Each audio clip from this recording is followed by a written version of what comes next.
Hey guys, என் life இப்படியே போயிடுமா? கடவுளே, எனக்கு என்னைக்குதான் நல்ல வழி காட்ட போற? என்னை பார்த்தா உனக்கு பாவமாவே இல்லையா? இப்படி நம்மள நிறைய பேரு நம்ம வாழ்க்கை நினைச்ச மாதிரியே இல்ல. என்ன நினைச்சாலும் நடக்கவே மாட்டேங்குது.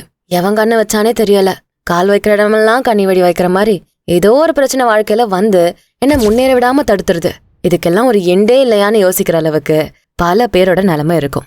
உங்க வாழ்க்கையில நீங்க எவ்வளவு தோல்வி அடைஞ்சிருந்தாலும் இனிமே வெற்றி அடையவே முடியாதுன்னு இந்த உலகமே சொன்னாலும் நான் இந்த பதிவுல சொல்ல போற 3 ஹேபிட்டை நீங்க வாழ்க்கையில கொண்டு வந்துட்டீங்கன்னா போதும்.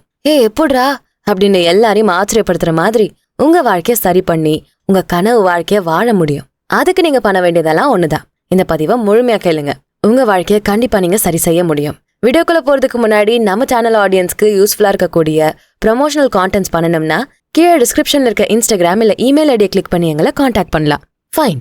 இந்த உலகத்துல வாழக்கூடிய எல்லா மக்களோட வாழ்க்கையிலுமே நல்லது கெட்டது வெற்றி தோல்வின்னு எல்லாமே மாறி மாறி வந்துகிட்டே தான் இருக்கும். வெற்றியை மட்டுமே நம்ம பார்த்தா தோல்வி உணர்த்தக்கூடிய பாடங்களை எப்படி கத்துக்க முடியும்? தோல்வியை மட்டுமே பார்த்தா வெற்றியோட சந்தோஷத்தை எப்படி அனுபவிக்க முடியும்? நல்லது நடந்தா கொண்டாடுற நாம, கெட்டது நடந்தா இல்ல நம்ம நினைச்ச மாதிரி எதுவும் நடக்காம போனா வருத்தப்பட்டு சோகப்பட்டு இனிமே வாழ்றதே வேஸ்ட்னு சொல்ற அளவுக்கு உடஞ்சு போயிடுறோம். ஆனா இவ்வளவு நம்ம ரியாக்ட் பண்ண வேண்டிய அவசியமே இல்ல. எவ்வளவு தோல்வி ஒரு மனுஷன் சந்திச்சிருந்தாலும் அவன் மேல நம்பிக்கை வச்சான்னா அவனால எல்லா தடைகளையும் தாண்டி முன்னாடி வர முடியும். அதுக்கு நிறைய சக்சஸ்ஃபுல் பீப்புளை நம்ம உதாரணமா சொல்லலாம். ஈலான் மஸ்க் உலகத்திலே ரிச்சஸ்ட் பர்சன். இவர் இவ்ளோ பேரு புகழ் லட்சக்கணக்கில் பணம்னு எல்லாத்தையும் அடையிறதுக்கு முன்னாடி பேங்க்ரப்ட் ஆகிற நிலைமைக்கு போனாரு. சுத்தி இருக்க மக்கள் எல்லாம் நீ தோத்துருவ, உன் ஐடியால இந்த உலகத்துக்கு ஒத்தே வராதுன்னு பல வழிகளை டிமோட்டிவேட் பண்ணாங்க. ஆனா அவரு தான் மேல நம்பிக்கை வச்சு தனி ஒரு மனிதனா நின்னு ஸ்பேஸ் எக்ஸ் அப்படிங்கிற ஒரு சேட்டலைட் கம்பெனியை உருவாக்கியிருக்காரு. ஈலான் மஸ்க் தான் பேங்க்ரப்ட் ஆக போறாரு தான் அவ்வளவுதான் நினைச்சு சோர்ந்து போய் உட்கார்ந்துருந்தா இந்நேரம் அவர் நமக்கு யாருன்னே தெரிஞ்சிருக்காது. ஸ்பேஸ் எக்ஸ் அப்படிங்கிற கம்பெனியும் இருந்திருக்காது. இந்த மாதிரி நம்ம நிறைய பேரை எக்ஸாம்பிளா சொல்லலாம். நம்ம இந்தியாவை சேர்ந்த விராட் கோலி 2016க்கு முன்னாடி நடந்த மேட்சஸ் எல்லாத்துலயுமே சரியா விளையாடல. எல்லாரும் கோலி அவ்வளவுதான்னு சொன்னாங்க. சோசியல் மீடியால கழுவி கழுவி ஊத்துனாங்க. ஆனா அவரு அது எல்லாத்தையும் கடந்து இன்னைக்கு புது புது ரெக்கார்ட்ஸை கிரிக்கெட்ல செட் பண்ணிக்கிட்டே இருக்காரு. வாழ்க்கையை எந்த நிலைமையில வேணாலும் நம்ம நினைச்ச மாதிரி மாத்தி அமைக்க முடியும். நம்ம மேல நம்பிக்கை இருந்தா மட்டும் போதும். எவ்வளவு கடுமையான தோல்வியை சந்திச்சிருந்தாலும் சரி, இல்ல யார் நம்மள விட்டு போயிருந்தாலும் சரி, நம்மளால எல்லாத்தையும் கடந்து வந்து வாழ்க்கையில வெற்றி அடைய முடியும். தலை ஸ்டைல்ல சொன்னா இந்த உலகமே வந்து நீ தோத்துருவன்னு சொன்னாலும் நீங்க முடிவு பண்ற வரைக்கும் உங்களை யாராலையும் தோக்கடிக்க முடியாது. அதேதான், உங்க தோல்வியில இருந்து கண்டிப்பா கடந்து வர முடியும்னு நீங்க நம்பணும். ஆனா ஸ்டார்டிங்ல அது கஷ்டமா தான் இருக்கும். நெகட்டிவ் தாட்ஸ் தான் நம்ம மைண்ட ஃபர்ஸ்ட் வரும். அதை ஓவர் கம் பண்ணா மட்டும்தான் வாழ்க்கையை நமக்கு பிடிச்ச மாதிரி மாத்த முடியும். இல்லனா லைஃப் லாங் இதே கவலையோடையும் கண்ணீரோடையும் தான் நாட்களை கடத்தணும். சோ முதல்ல உங்க மேல நம்பிக்கை வைங்க. உங்களால எல்லாமே பண்ண முடியும்னு நம்புங்க. நீங்க நினைக்கிறத விட நீங்க என்னைக்குமே பெஸ்ட் தான். உங்களை நீங்களே குறைச்சு மதிப்பீடு பண்ண வேண்டாம். உங்களை நம்பி நீங்க செய்யக்கூடிய எல்லா வேலைகளையும் பண்ணுங்க. அண்ட் அதே நம்பிக்கையோட இப்ப நான் சொல்ல போற இந்த 3 ஹேபிட்ஸை உங்க டெய்லி லைஃப்ல கொண்டு வர முயற்சி பண்ணுங்க. இது எல்லாமே ஸ்டார்டிங்ல உங்களுக்கு கஷ்டமா தெரிஞ்சாலும் அதுல கிடைக்க போற ரிசல்ட் ரொம்பவே வர்த்தா இருக்கும். நான் முன்னாடி சொன்ன மாதிரி ஈலான் மஸ்கும் சரி, விராட் கோலியும் சரி, இந்த மாதிரி தோல்வியில இருந்து மீண்டு வியக்க வைக்கிற அளவுக்கு வெற்றி அடைஞ்ச மக்கள் எல்லாருமே இந்த 3 ஹேபிட்ஸை ஃபாலோ பண்ணி தான் வெற்றி அடைஞ்சிருக்காங்க. அந்த ஹேபிட்ஸ் என்னன்னு பாத்துடலாமா? Number 1, accepting. நீங்க முதல்ல என்ன தவறுகளை பண்ணிருந்தாலும் அதை எல்லாத்தையும் முதல்ல அக்செப்ட் பண்ணுங்க. ஏன்னா யாருமே புரிஞ்சுக்கலன்னு நினைச்சு வருத்தப்பட வேண்டிய அவசியமே கிடையாது. இங்க எல்லாருமே அவங்கவங்க வாழ்க்கைய பாக்குறதுல தான் பிஸியா இருப்பாங்க. எக்ஸாம்பிளுக்கு சொல்லணும்னா, உங்க பாஸ் உங்களை திட்டா நீங்க தான் அதை நினைச்சு வருத்தப்பட்டு ஃபீல் பண்ணி அழுதுட்டு இருப்பீங்களே தவிர உங்க பாஸுக்கு அது பெருசா ஞாபகம் கூட இருக்காது. வேலை முடிஞ்சதும் நீங்க வீட்டுக்கு போய் அதே சோகத்தை கண்டினியூ பண்ணுவீங்க. ஆனா உங்க பாஸ் அதை நினைச்சு பாப்பாரா? நீங்களே சொல்லுங்களேன். இந்த மாதிரி விஷயங்களை நினைச்சு நீங்க வருத்தப்படுறதுனால என்ன பயன் இருக்குன்னு சொல்லுங்க. நீங்க ஒரு வேலை ஏதாவது மிஸ்டேக் பண்ணி அதுக்காக உங்க பாஸ் உங்களை திட்டா பரவாயில்ல, அந்த திட்டும் நல்லதுதான். அவர் திட்டினதுனால நீங்க நெக்ஸ்ட் டைம் அந்த மிஸ்டேக்க பண்ணாம இருப்பீங்க. இதுக்கு அவர் மேல கோவப்பட்டு வருத்தப்பட்டு கழுவி ஊத்துறதோ காசிப் பேசுறதோ அழுகிறதோ எந்த பயனையும் கொடுக்காது. அதுக்கு பதிலா உங்க மிஸ்டேக்க முதல்ல அக்செப்ட் பண்ணிக்கோங்க. நெக்ஸ்ட் டைம் அதே மிஸ்டேக் வராம பாத்துக்கோங்க. ஒருவேளை நீங்க பண்ணாத தப்ப நீங்க தான் பண்ணீங்கன்னு சொல்லி உங்களை திட்டுனா கூட அதுக்காக கோவப்பட்டு கத்துறதுக்கு பதிலா காமா சொல்ல முயற்சி பண்ணுங்க. அப்பவும் கேட்கலையா, மன்னிச்சு விடுங்க. உங்க கண்ட்ரோல் இல்லாத எந்த விஷயத்த பத்தியும் நீங்க யோசிச்சு கவலைப்படுறதுனால அது மாறாது. எல்லாத்தையும் அக்செப்ட் பண்ண கத்துக்கோங்க. உங்க லவர் உங்களை விட்டு பிரிஞ்சு போனாலும் கூட அதுல இருந்து நீங்க வெளியே வந்துதான் ஆகணும். மூவ் ஆன் பண்ணி தான் ஆகணும். முன்னாடி காலங்கள்ல நீங்க ஒருத்தர் மேல உங்க உயிரையே கூட வச்சிருக்கலாம். அப்படி இருந்தும் நீங்க பிரியக்கூடிய சூழ்நிலை வந்தா அதை அக்செப்ட் பண்ணக்கூடிய தைரியம் உங்களுக்கு இருக்கணும். பிரேக்கப் ஆயிடுச்சுன்னு சொல்லி முடங்கி போய் உட்கார்றதுனால உங்க வாழ்க்கைய மட்டும்தான் நீங்க வீணடிக்கிறீங்களே தவிர வேற எதுவுமே மாறாது. எனக்கு பிரேக்கப் ஆயிடுச்சு, அவங்க என்னை விட்டு போயிருக்க கூடாது, சரி ஓகே போயிட்டாங்க, கூடவே இருந்து பிடிக்காம இருக்கிறதுக்கு போய் ஹாப்பியாவது இருக்கட்டும், இப்படி நீங்க அந்த விஷயத்த அக்செப்ட் பண்ணிக்கணும்.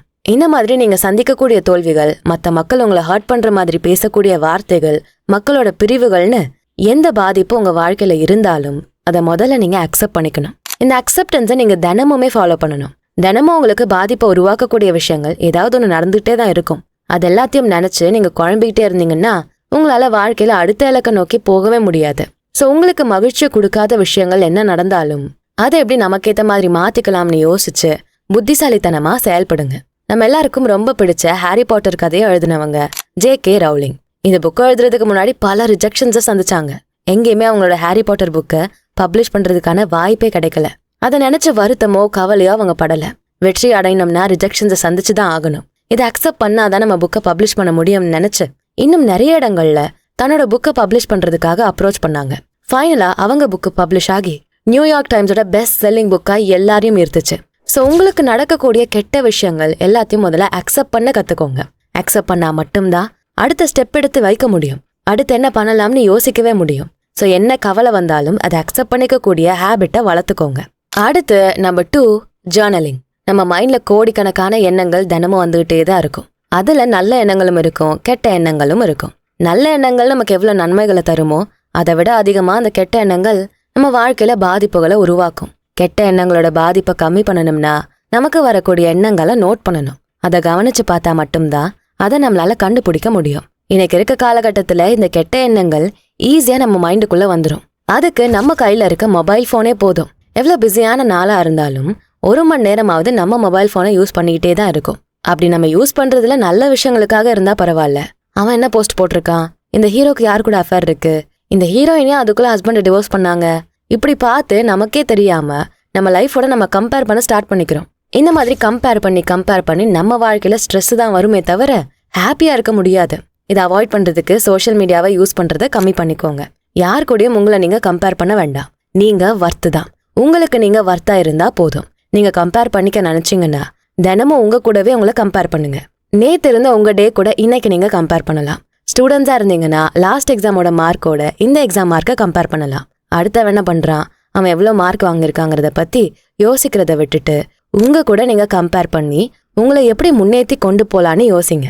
கம்பேர் பண்றதுனால உங்க நிம்மதி தான் கெடும். பொறாம மாதிரி கெட்ட எண்ணங்கள் உருவாகுமோ அது காரணமா இருக்கும். இந்த கெட்ட எண்ணங்கள் நம்மள வாழ்க்கையில என்னைக்கும் முன்னேறவே விடாது.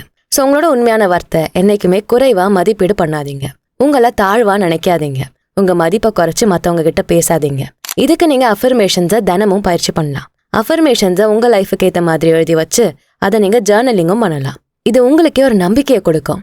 லேசியா எந்த மோட்டிவேஷனும் இல்லாத சமயத்துல கூட உங்களால இந்த அஃபர்மேஷன்ஸை சொல்றது மூலமாவே மோட்டிவேஷனோட எல்லா வேலைகளையும் முடிக்க முடியும். அந்த அளவுக்கு இந்த அஃபர்மேஷன்ஸ்க்கு சக்தி இருக்கு. சோ தினமும் இந்த அஃபர்மேஷன்ஸை ஜர்னலிங் பண்றதை உங்க ஹேபிட்டா வச்சுக்கோங்க. அண்ட் ரொம்ப முக்கியமா உங்ககிட்ட இருக்க எல்லாத்துக்கும் நீங்க நன்றி சொல்ற பழக்கத்தை வச்சுக்கணும்.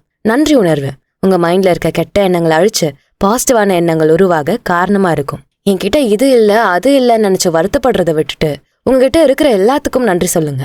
நீங்க வெளிப்படுத்துற நன்றி உணர்வு தான் உங்களுக்கு நீங்க நினைச்ச வாழ்க்கையை கொண்டு வந்து கொடுக்கும். சோ இந்த நன்றி உணர்வு அஃபர்மேஷன்ஸை தினமும் 10 நிமிஷமாவது ஜர்னலிங் பண்ற ஹேபிட்டை வச்சுக்கோங்க. அடுத்து நம்பர் 3, இம்ப்ரூவிங். இந்த ஹேபிட் ரொம்ப முக்கியமானது. நீங்க உங்க வாழ்க்கையில வெற்றி அடையணும்னு நினைச்சிட்டா உங்களை நீங்களே தொடர்ந்து இம்ப்ரூவ் பண்ணிக்கிட்டே இருக்கணும். உங்களை நீங்க இம்ப்ரூவ் பண்ணாம விட்டுட்டா பாழடைஞ்ச பங்களா மாதிரி தான் பயன் இல்லாம போயிடுவீங்க. நீங்க பார்க்கக்கூடிய வேலையா இருந்தாலும் சரி, இல்ல உங்க இலக்கு நோக்கி நீங்க நடக்கிறீங்கனாலும் சரி, ஒவ்வொரு நாளும் நீங்க உங்களை இம்ப்ரூவ் பண்ணிக்கிட்டே இருக்கணும். கோல்ஸை செட் பண்ணணும். ஏதோ போற போக்குல போவோன்னு இல்லாம உங்க கனவு வாழ்க்கையை அடைய என்ன கோல்ஸ் உங்களுக்கு வேணுமோ அதை செட் பண்ணி தள்ளி போடாம அந்த இலக்கை நோக்கி நீங்க வேலைகளை பண்ணணும். அப்புறம் பாத்துக்கலாம் நாளைக்கு பண்ணிக்கலான் இருந்தீங்கன்னா கண்டிப்பா உங்க வாழ்க்கையை நீங்க சீரமைக்கவே முடியாது.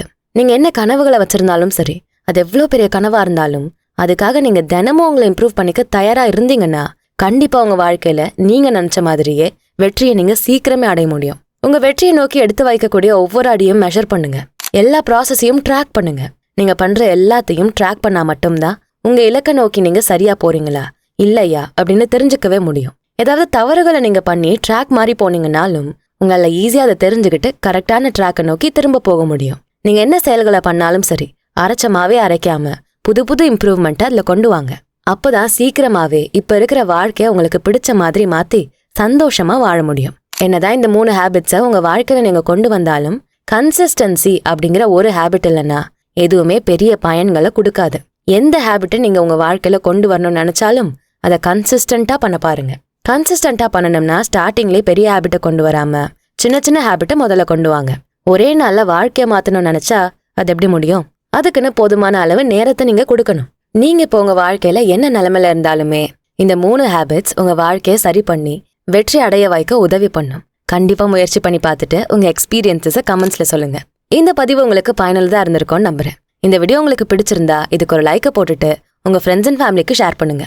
நம்ம channels beyond the ordinary and body and soul Tamil ரெண்டுத்துக்கும் சப்ஸ்கிரைப் பண்ணிட்டு பெல் ஐக்கானை அழுத்திருங்க. நான் உங்களை அடுத்த வீடியோல பார்க்குறேன். நன்றி.